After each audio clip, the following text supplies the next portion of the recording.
देवो दानवो गन्धर्वान्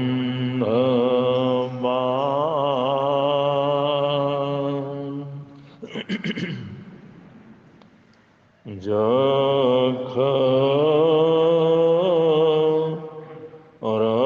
रक्षस किन्नरान्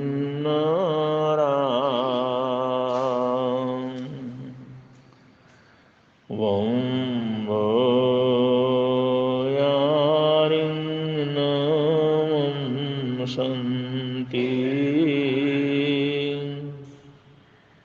दुःखं ये करन्ति तं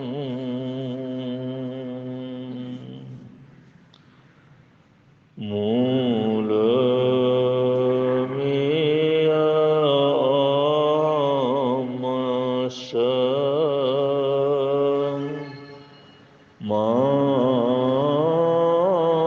दोष समुसयम्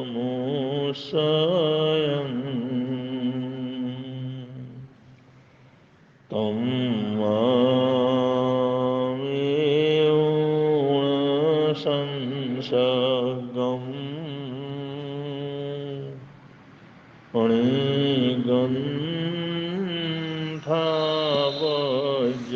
मणिगन्धावजयन्ति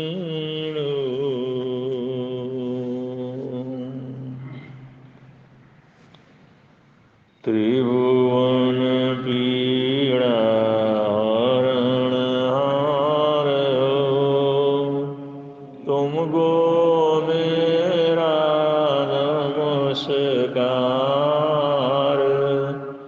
सर्व जगत के अलंकार प्रणाम तुम्हें मेरा हर बार। तीन जगत के नाथ आपके चरणों में जाऊं बलिहार। भवसागर के शोषण करता तुमको वंदन बारंबार। भवसागर के शोषण करता तुमको वंदन बारंबार।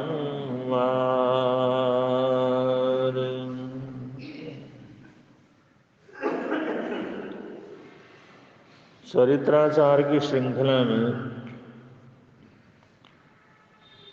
अब हम लोग चौथे शील सदाचार की तरफ आगे बढ़ रहे हैं। श्रावक का चौथा व्रत कितना महत्वपूर्ण है। पहले व्रत की जो वास्तविकता है, इसका स्वरूप है, उसको समझा जाता है। उसके अनंतर हम कितना उसके अंदर आराधना साधना कर सकते हैं, त्याग पछान कर सकते हैं, उसके अनुसार मर्यादा की जाती है। तो ये चतुर्थ जो व्रत है, जिसको स्थूल कुशील बेरमणन व्रत कह करके पुकारा जाता है। स्थूल कुशील बेरमणन व्रत। अब इसको चौथे व्रत के रूप में भी जाना जाता है। बहुत से लोग उसका पचखान वगैरह करना हो तो कहते हैं गुरुदेव चौथे व्रत का पचखान करवा दीजिए। बहुत से लोग ये प्रार्थना करते हैं आप हमारे को बड़े व्रत का पचखान करा दीजिए। तो इसको बड़ा व्रत कहा जाता है और शास्त्रों की भाषा में इसको घोर व्रत भी कहा जाता है। जैसे घोर तपस्वी होता है, बड़े कठिन तपस्या करने वाले लोग, जो इसकी तपस्या इतनी कठिन हो, इतनी कठिन हो, उसको घोर तपस्वी बोला जाता है। ऐसे ही चौथे व्रत की पूरी आराधना साधना को घोर व्रत भी कहते हैं, घोर व्रत। और ये तपों में सर्वाधिक महत्वपूर्ण तप है और सर्वाधिक कठिन तपस्या है। ये तपस्या जो ब्रह्मचारी की तपस्या है, शील व्रत की तपस्या है, कुशल सेवन को पूरी तरह से छोड़ना है, इसको घोर व्रत इसलिए कहा, बड़ा व्रत इसलिए कहा, इसको कठिन व्रत की इसलिए उपमा दी गई क्योंकि शास्त्रकार तो यहां तक कहते हैं देव जगत, मानव तो है ही, पूरा देव जगत, दानव, पूरा दानव जगत, जो दैत्य जगत होता है सारा का सारा, या इसमें कह सकते हैं अच्छे देव और बुरे प्रवृत्ति के देव, पूरा देव जगत, गंधर्व जगत, एक खुशी प्रसन्नता गंधर्व अवस्था के अंदर रहने वाले, यक्ष, जितने भी बाणवंतर यक्ष आदि जो दुनिया के अंदर रहते हैं, राक्षस, जो राक्षस प्रवृत्ति के देव हैं, भूत प्रेत पिशाच आदि किन्नर आदि हैं। यहाँ कहा भाई देव जगत सारा, चाहे वो भवनपति देव हो, चाहे बाणवंतर देव हो, चाहे ज्योतिषी देव हो, चाहे वैमानिक देव हो, पूरा देव जगत और मानव जगत तो है ही है। शास्त्रकार कहते हैं ब्रह्मचारिम नमस्सन्ति, ब्रह्मचारी को वो नमस्कार करते हैं। कोई ऐसा प्राणी नहीं है जो उनके सामने न झुकता हो, उसका मस्तक नवता न हो, हाथ न जुड़ते हो। ऐसा बलशाली कोई मानव नहीं है, कोई मानव की जाति नहीं है, कोई देव जाति नहीं है, कोई यक्ष राक्षसों की जाति नहीं है। ब्रह्मचारी नमस्सन्ति, ब्रह्मचारी को वो सब नमस्कार करते हैं, उसका आदर करते हैं, उसका सम्मान करते हैं। क्यों? दुक्करम जे करिंतितम, क्योंकि इस व्रत को धारण करना ही दुष्कर है। शास्त्रकार खुद कहते हैं, गणधर भगवंत खुद कहते हैं इस व्रत को धारण करना दुष्कर व्रत है, दुष्कर। क्योंकि अब्रह्मचर्यम घोरम, अब्रह्मचार्य घोर है, अत्यंत कठिन है। और पमायम, सबसे बड़ा प्रमाद, दूरहिठ्यम, अपने जीवन को दूषित करने वाला सबसे बड़ा व्रत है। मतलब व्रत नहीं, उसको अगर ऐसा नहीं करते, व्रत धारण नहीं करते हैं, तो अब्रह्मपने के अंदर आत्मा का सबसे बड़ा दूषण हो जाता है। मूल में अहमस्य, ये अधर्म का मूल है। और महादोष समुच्चयम, भयंकर से भयंकर दोषों को अपने अंदर समाया हुआ है। ऐसे अब्रह्म रूप को छोड़ना और ब्रह्मचार्य को धारण करना, ये इतना कठिन काम है, इतना कठिन काम है। सिर्फ इस व्रत को अगर कोई धारण कर ले तो भी देव, दानव, गंधर्व, राक्षस सब उसको नमस्कार करते हैं। अब इसको थोड़ा समझना जरूरी है, क्योंकि ये जो ब्रह्मचार्य की आराधना करना प्रकृति के विरोध के अंदर जाना। जैसे गंगा नदी ऊपर से बह रही है, अब नौका लेकर के गंगा नदी का कितना भी है, तो उसके साथ चलना हो तो ठीक है, गंगा के प्रवाह में, नदी के प्रवाह में अगर उसको जिधर बह रही है उधर चलना हो तो बड़ा आराम है, सब चल पड़ते हैं, सारे चलते हैं, जो भी आता है बह के चला जाता है। और उस गंगा के धारा को तोड़ते हुए जहां से वो निकली है उधर को चलना, विपरीत, गंगा की धारा के अनुसार न चल करके गंगा के विपरीत उस नौका को लेकर के तैर करके ऊपर को चलना जैसा कठिन है, दुष्कर है, ऐसा ही ब्रह्मचार्य व्रत को अंगीकार करना दुष्कर करना। क्यों? क्योंकि ये प्राकृतिक है, इसकी तैयारी प्रकृति करती है, इसमें प्रकृति सहयोगी होती है, प्रकृति के लिए यह आवश्यक है, इसलिए प्रकृति ने इसकी व्यवस्था बनाई हुई है।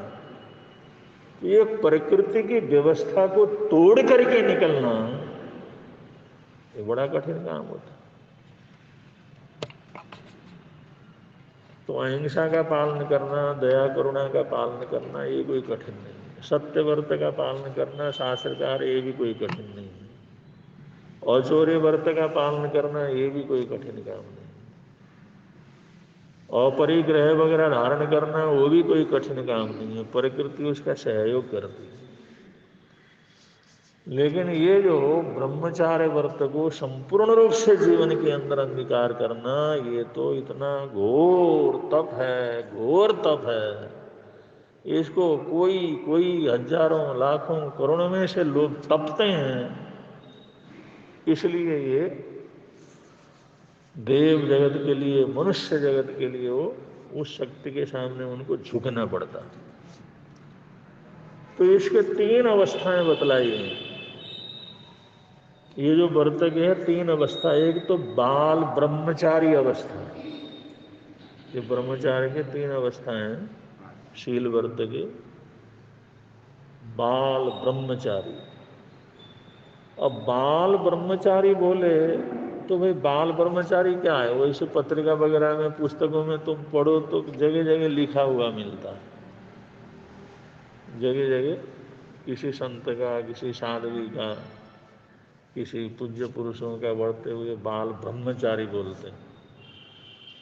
वो बाल ब्रह्मचारी सिर्फ इस तरह से लिखते हैं, इस आधार पर लिखते हैं, उनने शादी तो की नहीं, बचपन में दीक्षा ले ली, बाल ब्रह्मचारी ले ली। लेकिन ये बिल्कुल झूठ है, बिल्कुल गलत, सरासर गलत होता है। शास्त्रों के हिसाब से उस दृष्टि से चलो भाई हम तो किसी को भी भगवान कहते हैं, आप तो भगवान, वो तो भगवान भी मान लेते हैं, कोई बात नहीं। लेकिन अगर विशेष रूप से देखा जाए तो साधु सतियां जितने भी भव्य जीव होते हैं, तरणार जीव कहते हैं, वो कहते हैं ये शब्द का मेरे नाम के साथ प्रयोग मत करो। अगले कहते हैं आपने बचपन में तो दीक्षा ली, शादी विवाह आपकी हुई नहीं, वैवाहिक जीवन के अंदर गए नहीं, तो लिखने में क्या, हम तो लिखेंगे। लेकिन यहाँ पर जो बाल ब्रह्मचारी शब्द है उसका ये रूप है कि जैसे एक बच्चा, बाल माने बच्चा, जैसे 2-3 वर्ष का बच्चा है, 4 वर्ष का बच्चा है, 5 वर्ष का बच्चा है या 6 वर्ष का बच्चा है, जिसके मन के अंदर अभी जो है लिंग भेदी पैदा नहीं हुआ है, वो पहचानता ही नहीं स्त्री क्या है पुरुष क्या है, या उसका आकर्षण ही पैदा नहीं हुआ है। जो बचपन की स्थिति, जब हम भी बाल अवस्था में जब थे, तो जब तक हमारे मन में, हमारी पहचान में लिंग भेद ही नहीं,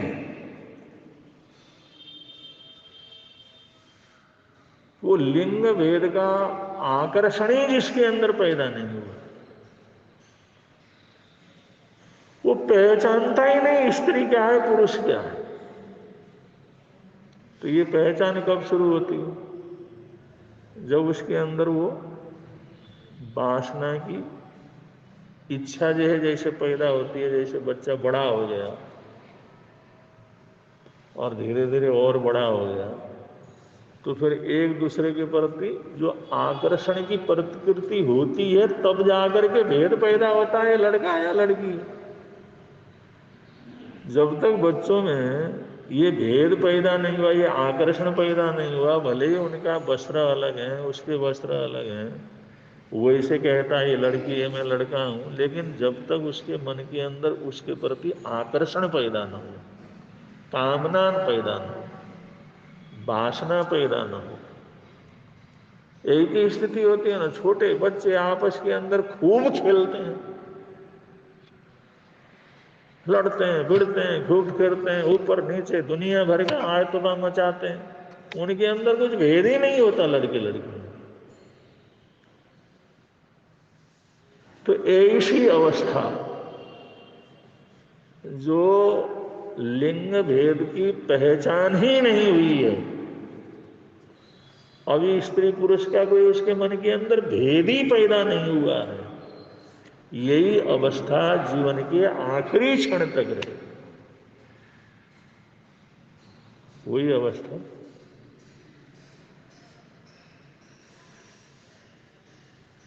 अब आप लोग कैसे हिसाब लगा, वो बालपन, वो बच्चापन, जैसे बच्चा स्वाभाविक रूप से ब्रह्मचारी होता, स्वाभाविक रूप से इसका त्याग पहचान थोड़ी है, उसको किसी ने समझाया थोड़ी है, उसको ये थोड़ी है भाई शादी है, विवाह है, या ऐसा होता वैसा होता, उसके मन के अंदर कुछ प्रकृति है या नहीं, उसके अंदर उसका कोई पहचान वगैरह थोड़ी है, त्याग पहचान थोड़ी है, बचपन से ही स्वाभाविक रूप से। अभी जिसके मन के अंदर कामनाएं वासनाएं पैदा हुई नहीं है, भेद पैदा ही नहीं हुआ है, वही अवस्था पूरी किशोर अवस्था, पूरी नौजवानी अवस्था, पूरा वृद्धावस्था और पूरा तो मरण के समय तक जिसके जीवन में ऐसी पहचान हुई नहीं, ऐसी वासना पैदा ही ना हो, ये आकर्षण पैदा ही ना हो, ऐसी जो अवस्था होती है उसको कहते हैं बाल ब्रह्मचारी। इसलिए भगवान महावीर स्वामी कहते हैं बाल ब्रह्मचारी के दर्शन और तीर्थंकरों के दर्शन में कोई अंतर नहीं। एक तीर्थंकर भगवंतों के दर्शन से जो कर्मों की निर्जरा होती है, वो बाल ब्रह्मचारी आत्मा के दर्शन मात्र से कर्मों की निर्जरा होती है।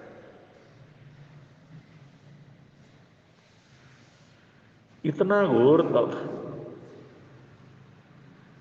अब ऐसी अवस्था, ऐसा बाल ब्रह्मचारी आप कल्पना कर सकते हैं कोई हमारे सामने हो सकता है?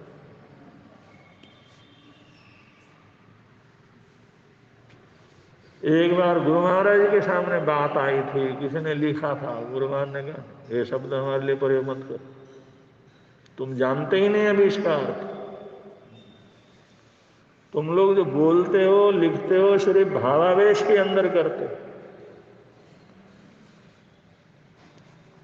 क्योंकि किसी के मन के अंदर ये वासना पैदा ही न हो, ये कोई आसान काम नहीं, ये कोई साधारण चीज नहीं। अब ये लोग समझते ही नहीं है, इसलिए कोई विवेचन भी नहीं करते, चलो भाई ठीक है जो चल रहा है ठीक है। लेकिन शादी न होने से कोई बाल ब्रह्मचारी न हो, ऐसा नहीं। वो ब्रह्मचारी के अंतर्गत आता है, भाव आते हैं या आकर्षण पैदा होता है, वासना पैदा होती है, कामना पैदा होती है, वो जो है मन को दृढ़ करता है, स्वाध्याय करता है, चिंतन करता है, ये गलत है, मैं साधु हूँ, मैं संयमी हूँ, मैंने इस रास्ते के ऊपर चलना नहीं है, ये मेरा रास्ता नहीं है। अब ऐसे या फिर तप कर लेता है, जप कर लेता है, फिर उस भावना को दूर कर देता है, निकाल करके फेंक देता है। प्राणायाम करता है, योगा करता है, ऊर्ध्वारोहण करता है, वीर्य का ऊर्ध्वारोहण करता है, फिर उससे अपने आप को फ्री कर लेता है। भाव तो पैदा हुआ, आकर्षण तो पैदा हुआ, लेकिन उससे अपने आप को उसने पूरी तरह से अलग कर दिया। ये ब्रह्मचार्य की साधन है। ये ब्रह्मचार्य की साधन। ब्रह्मचारी वो नहीं होता जिसके अंदर भाव पैदा ही नहीं, फिर तो बाल ब्रह्मचारी हो जाता है। लेकिन जो संयम से, मर्यादा से, हमारे कितने 9 बाण हैं, ये नहीं करना, ये नहीं करना, ब्रह्मचार्य के 9 बाण, इसके अंदर रहो। साधु बनते हो तो सबसे पहले इसको सीखो, इसकी सारी मर्यादा को पालन करो। ये इसलिए है, तुम बाल ब्रह्मचारी तो हो नहीं। ये भेद तो पैदा होगा, ये आकर्षण तो पैदा होगा।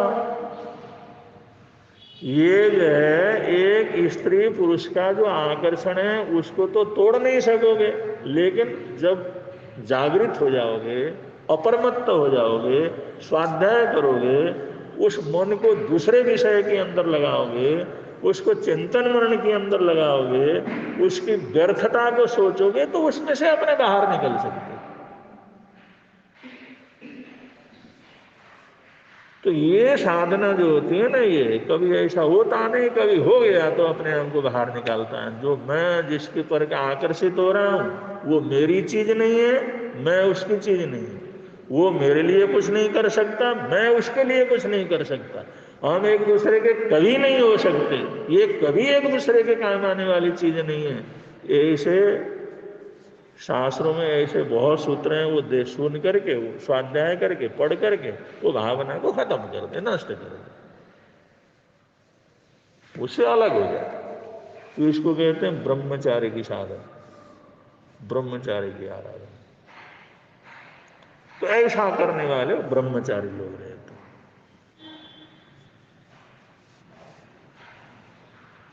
तो ये बाल ब्रह्मचारी और ब्रह्मचारी के अंदर इतना बहुत अंतर है। और बाल ब्रह्मचारी के लिए तो साक्षात भगवान महावीर स्वामी कहते हैं, तीर्थंकर कहते हैं, हमने इतनी साधना की, हमने इतनी तपस्या की, हमने सारे के सारे कर्म तोड़ डाले, 8 कर्म हमने नष्ट कर लिए, केवल ज्ञान केवल दर्शन प्राप्त कर लिया, वर्षों वर्षों से तपस्या की, मरणांतिक कष्ट से केवल ज्ञान केवल दर्शन को प्राप्त किया, तीर्थंकर नाम गोत्र के कारण से हम तीर्थंकर बने, इतना कुछ हम करके यहां पर पहुंचे। लेकिन हमारे दर्शन से जितना किसी के कर्म खत्म होंगे, एक बाल ब्रह्मचारी जो इस आरे में है, 4 या 5वें आरे में है, जिसने कुछ नहीं किया है, बाल ब्रह्मचारी है, बस उसके दर्शन करने मात्र से तुम्हारे कर्म लग जाएंगे। अब किसी से तीर्थंकर की तुलना कर सकते? कितनी ताकत चाहिए, कितना बल चाहिए, कितना बड़ा तप चाहिए। 12 वर्ष तक उन्होंने इतनी साधना करके वो ज्ञान को केवल ज्ञान केवल दर्शन प्राप्त किया। वो कहते हैं बाल ब्रह्मचारी के दर्शन करना और मेरे दर्शन करना, उसमें बराबर बराबर का फल मिलेगा। इसलिए ये दुर्लभ साधन। देव कहते हैं देव जगत उनके सामने खड़ा नहीं रह सकता, इतनी ताकत और इतना बल पैदा होता है मुझे, इतनी ऊर्जा पैदा होती है। ये जीवनी ऊर्जा तो है जिससे संसार होता है।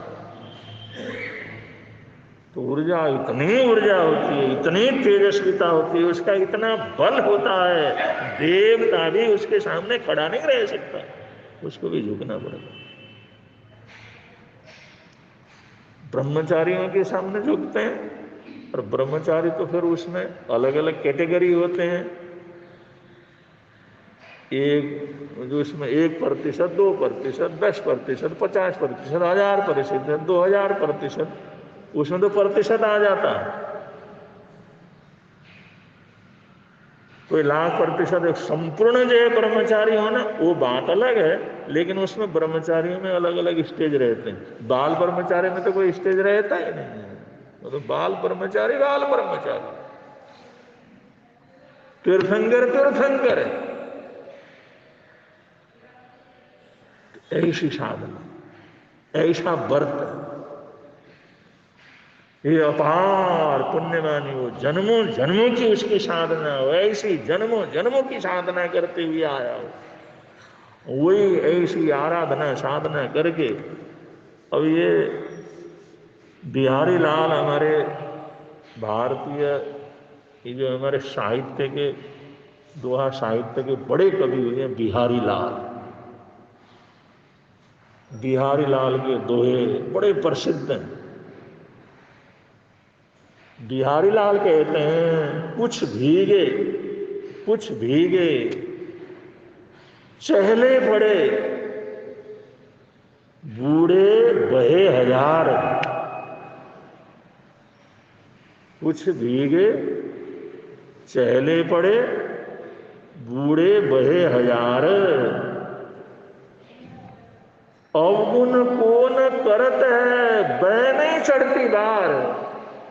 जिस समय ये हमारे शरीर के अंदर बै, यौवन अवस्था जिस समय प्रारंभ होती है, इसमें दुनिया का कौन प्राणी है, कौन मनुष्य है जो उस अब्रह्मचार्य भोग, अब्रह्मचार्य के उन भावों से अपने आप को अछूता रखे। वो कहता कोई नहीं रख सकता, वो तो साफ मना करता है। और वो कहते हैं जब वो जवानी चढ़ती है, जब हम नौजवानी की तरफ आते हैं, और नौजवानी का आने का मतलब ये होता है, मूलाधार चक्र से जो तूफान उठता है शक्ति का, और वो तूफान जैसे स्वादिष्ठान चक्र की तरफ जाता है, तो उसी समय ये सारे आकर्षण वगैरह सब शुरू हो जाते हैं। मूलाधार से ऊर्जा उठी और स्वादिष्ठान चक्र की तरफ प्रवेश कर गई, तो समझ लो हमारा सांसारिक आकर्षण शुरू हो जाता है। तो कहते हैं उस समय उसको प्रभावित ना करे, ऐसा तो दुनिया के अंदर कोई है ही नहीं। हाँ इतना है, कोई कुछ भीगे, उसके ऊपर छींटे पड़ जाते हैं, अगला समझ जाता है। कुछ चहले पड़े, पूरे कपड़े भीग जाते हैं ऊपर से नीचे, फिर समझ जाता है। और बूढ़े और कुछ तो बिल्कुल ही डूब जाते। बड़ी संख्या के अंदर तो वो जो नौजवानी जिस समय आती है, तो कामनाएं भोग विषय के उस नदी के अंदर डूब जाते हैं। वो तो बूढ़े बहे हजार, और दुनिया सारी की सारी उसमें बह जाती है। तो उस नौजवानी के दोष में, उस कामनाओं वासनाओं के दोष में सारी दुनिया तो बह जाती है, और बहुत से डूब जाते हैं, उसके कभी निकलते नहीं। और कुछ ऐसे भी होते हैं, थोड़े से उसके बूंद पड़े, चंचलता आई, और फिर उसने देखा भाई एकदम जो है कहीं जाकर के पेड़ के नीचे बैठ गया, कहीं छत के नीचे चला गया, अपने को बचा लिया उसने। कुछ तो ऐसी जगह ही नहीं मिली, पूरी तरह से भीग गया। कुछ भीगे चहले पड़े, बूढ़े बहे हजार। अवगुण कौन करत है, बैने चढ़ती बार। जिस समय ये जो है नौजवानी का भय चढ़ता है, तो कौन है जो दुनिया के अंदर उससे बच सके? कोई बचने वाला। लेकिन कुछ भीग करके अपने आप को बचा लेते हैं, कुछ कपड़े भीगने के बाद बचा लेते हैं, कुछ थोड़े जो है भीगने के बाद बचा लेते हैं, और कुछ तो बिल्कुल ही डूब ही जाते हैं, पानी उसके ऊपर से तैर जाता है। और ऐसे तो डूबने वाले और उसके साथ बहने वाले तो असंख्यात प्राणी है, सारे के सारे ऐसे ही करते हैं, हर मनुष्य ऐसे ही करता है। तो उसको जहां न पहुंचे रवि, वहां पहुंचे कवि। कवि जो है वहां पहुंचता है जहां पर कोई सूर्य भी नहीं पहुंच सकता। तो बिहारी लाल ने ये बात कही है। तो इसी व्रत को जो है ये चौथा व्रत है। तो ऐसी व्रत को धारण करने वाले तो साक्षात होते हैं, वैसे नहीं हो सकते। हम बाल ब्रह्मचारी तो कल्पना भी नहीं कर सकते फिर उसके बाद ब्रह्मचारी की साधना करते हैं। जब इंसान की पुण्यवानी बढ़ती है, दृढ़ता बढ़ती है, आगे बढ़ता है, कुछ न कुछ करने का सोचता है, कुछ संकल्प करता है मैंने कुछ न कुछ करना है, तो उसको ब्रह्मचारी व्रत धारण करना पड़ता है। क्योंकि यही ताकत है जो हमारे को बल देने वाला है, बहादुरीता देने वाला है, संकल्प देने वाला है, लड़ाने वाला है, आगे बढ़ने वाला है। इसलिए वही ताकत है। और प्रकृति इसकी व्यवस्था करती है स्वादिष्ठान चक्र में। जैसे मूलाधार चक्र से ऊर्जा निकली और स्वादिष्ठान चक्र को जैसे उसने स्पर्श किया और वहां से उसका आकर्षण शुरू हो जाता है। और ये आकर्षण होने से फिर ये संसार बनता है, बच्चे बनते हैं, ये परंपरा चलती है। तो ये सारी परंपरा को चलाए रखने के लिए ये प्रकृति ने ये व्यवस्था दी है। और बाई गुरुकुलों के अंदर या गुरु के आचार्यों के अंदर ऐसे श्रेष्ठ आचार्य के पास रहे, बचपन से ही हम जो गुरुकुल के अंदर है, वहीं के वातावरण में वो हमारा ऊर्ध्वारोहण करवा लेते हैं, वो हमारे जीवन को जो संभालते हैं, वो सारी शिक्षा देते हैं। और स्वादिष्ठान चक्र का स्पर्श करते ही जब आकर्षण पैदा होने का समय रहता, उसी समय ऐसे ऊर्ध्वारोहण की क्रिया करवाते हैं। वो अगर वो ताकत, वो बल हमारे स्वादिष्ठान चक्र से ऊपर उठ करके अगर नाभि चक्र के अंदर चला गया तो आदमी बलशाली हो जाता, वीर हो जाता, हिम्मत वाला हो जाता, महाहिम्मत वाला हो जाता। और स्वादिष्ठान चक्र में, दूसरे चक्र में रहेगा तो संसारी हो जाता है। भाई संसार में रहे, शादी विवाह कर लिया या नहीं कर लिया, बच्चे वगैरह पैदा कर लिए, अपनी इच्छाओं को पूरा कर दिया, और उसके पीछे तो सारा संसार है। वो सारा संसार वहीं से तो शुरू हो जाता है।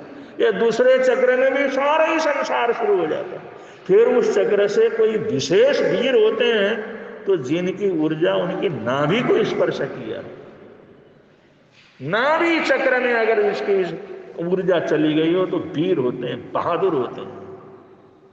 स्वतंत्रता सेनानी में जितने भी जो है भाग लेने वाले स्वतंत्रता सेनानी थे, उनको ये नियम करना पड़ता था कि तुम ब्रह्मचारी रहोगे, शादी विवाह नहीं करोगे, अगर ऐसा मन के अंदर आया तो ये योगासन करोगे, अपने वीर्य का ऊर्ध्वारोहण करोगे, तभी तुम मर सकते हो, तभी मौत को गले लगा सकते हो, तभी फांसी के फंदे को अपने गले में लगा सकते हो, जब तीर के सामने खड़े रह सकते हो, तलवार आती है तो छाती तान के खड़े रह सकते हो। जो दूसरे जो है स्वादिष्ठान चक्र में रहने वालों कहाँ करेगा? वो तो भागेगा, वो तो रोएगा, वो तो परेशान होगा, दुखी होगा। ये ऊपर उठने के बाद फिर उसके अंदर इतनी ताकत होती है, तीर तलवार आ रहे हैं तो छाती तान कर खड़ा हो जाता है। इसलिए उनको ज्यादा से ज्यादा योगासन के अंदर, कामों के अंदर व्यस्त रखा जाता है, जिससे ये भोग विषय वासना से ये कमजोर न पड़ जाए।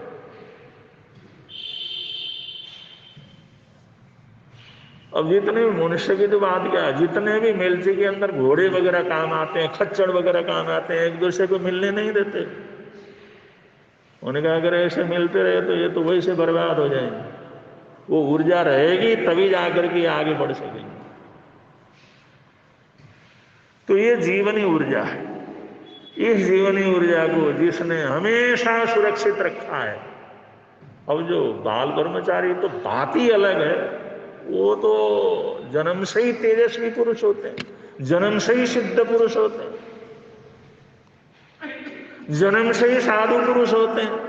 लेकिन ब्रह्मचारी अपनी साधना से, अपने ज्ञान से, अपने तपोबल से, अपने योगा बल से, ऊर्ध्वारोहण की शक्तियों से, प्राणायाम की शक्ति से अपने आप को ब्रह्मचार्य में स्थापित रखते हैं। ऐसे भाव आए उनको धकेल देते हैं, ऐसे विचार आए उनको पलट देते हैं, ऐसे भाव आए तो उनको उखाड़ करके फेंक देते हैं।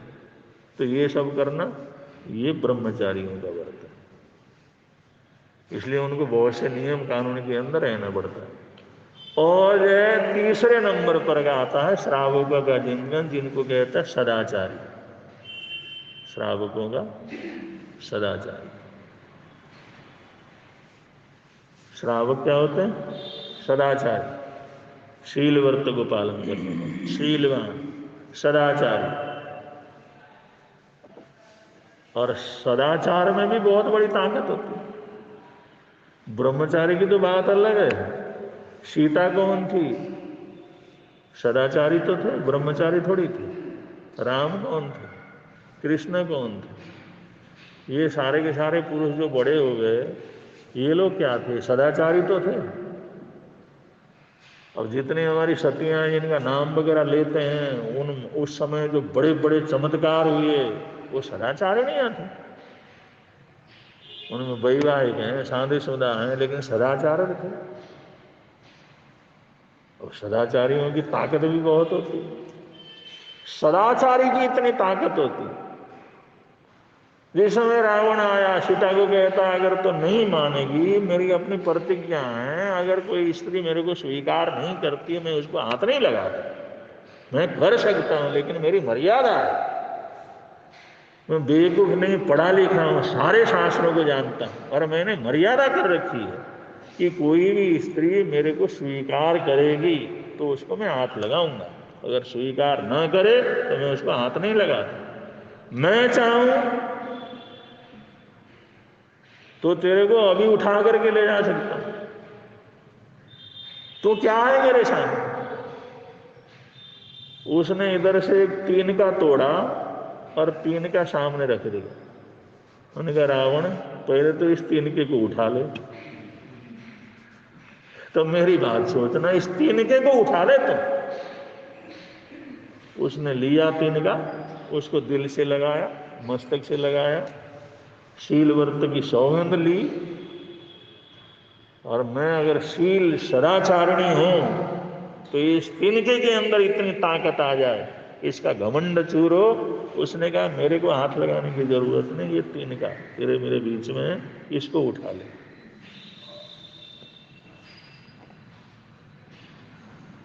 ये ताकत किसकी है?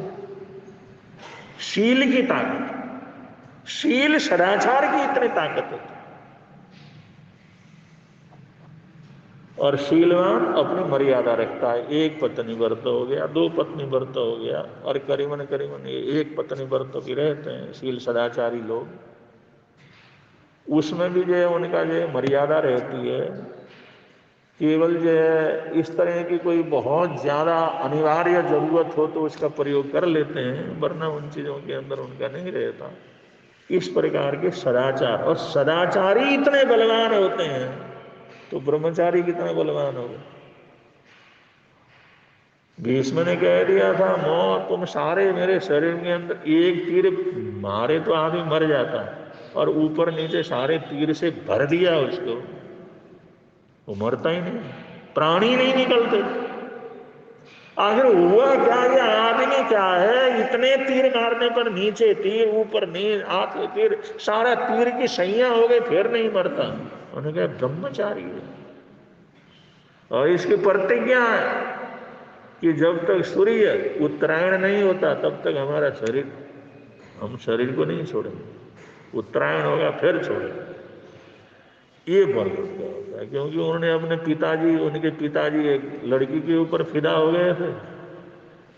तो उसने कहा भाई जब मेरी लड़की को, अगर जो उसकी लड़की का बेटा ही राजा बनेगा तभी तो शादी करूंगा, वरना तो मैं कर नहीं सकता। तुम्हारा बेटा पहले ही जो भीष्म है, वो होते हुए उसका मेरी लड़की का लड़का कैसे जो बनेगा? तो भीष्म ने कहा चलो मैं प्रतिज्ञा करता हूं, मैं सारी जिंदगी ब्रह्मचारी रहूंगा, तो मेरे पिताजी के साथ इसकी शादी कर दी। कुछ ऐसी घटना थी, उन्हें प्रतिज्ञा ली मैं शादी नहीं करता, बस तो तेरा ही बेटा होगा, वही इसका राज्य करेगा, जब मेरा शादी होगी तभी तो होगा, मैं ब्रह्मचार्य व्रत को धारण कर लेता। तो ऐसे लोग थे। तो ये साधना की पद्धतियां, ये चौथा व्रत बड़ा ही इतना डीप है, इतना गहरा है और इतना ऊंचा है, इसको समझ पाना भी बड़ा कठिन काम है, और इसको जीवन के अंदर धारण करना भी बड़ा कठिन काम है। अगर चलते हैं होता है तो हमारी मर्यादाएं हैं, इतनी मर्यादाएं, इतने नियम हैं, इतने कानून हैं, इतनी तपस्या है। आदमी कुछ न कुछ तपस्या करता रहता है, उस ऊर्जा को उधर लगाता रहता है, पढ़ने में लगाता रहता है, सोने में लगाता रहता है, स्वाध्याय में लगाता रहता है, तो चलने में लगाता रहता है, तो वो ऊर्जा जो हमारे को अब्रह्म की तरफ ले जाने वाली ऊर्जा है, वो ब्रह्मचारी अलग अलग कामों के अंदर उसका प्रयोग कर लेता है, इसलिए वो ब्रह्मचारी रहता है। वरना उस ऊर्जा को झेल पाना भी तो आसान काम नहीं है। तो इधर उधर लगा देते हैं, कोई पढ़ने में, स्वाध्याय में, सेवा में, सहयोग में, विहार करने में, प्रवचन करने में, ये शोध करने में, वो करने में।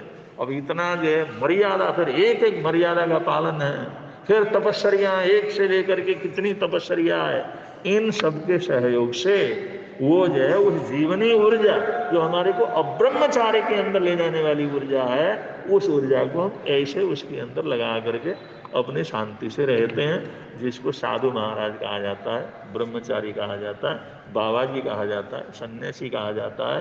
उनके अंदर वासना पैदा न हो ऐसा नहीं है, लेकिन वो अपने आप को इस तरह से दृढ़ रखते हैं, मर्यादा के बीच में रखते हैं।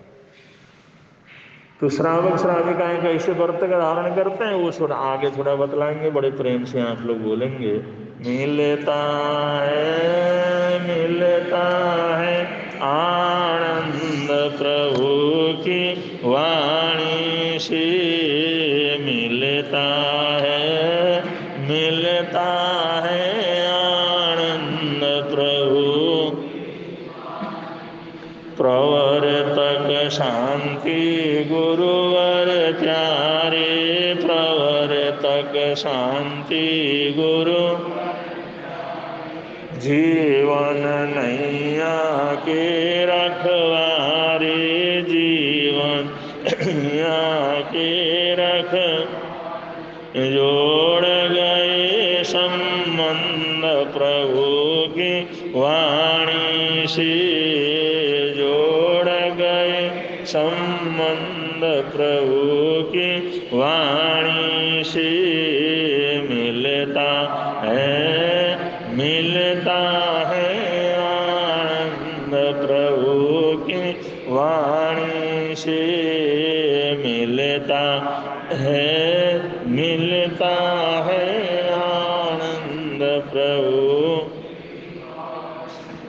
अगर किसी के आज का कोई पचखान वगैरह हो, एकासना, वियासना और कोई मंदारण वगैरह पचखान, आपको मंदारण के अनुसार पचखान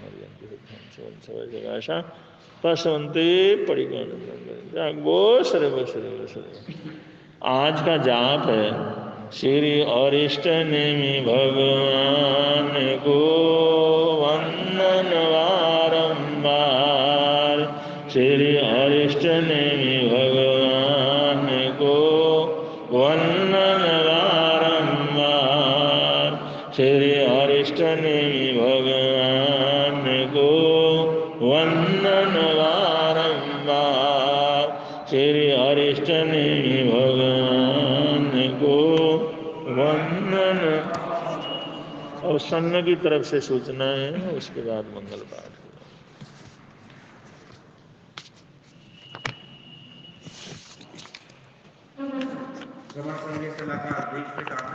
तपस्वी राजऋषि पूज्य गुरुदेव श्री प्रकाश जी महाराज का नेपाल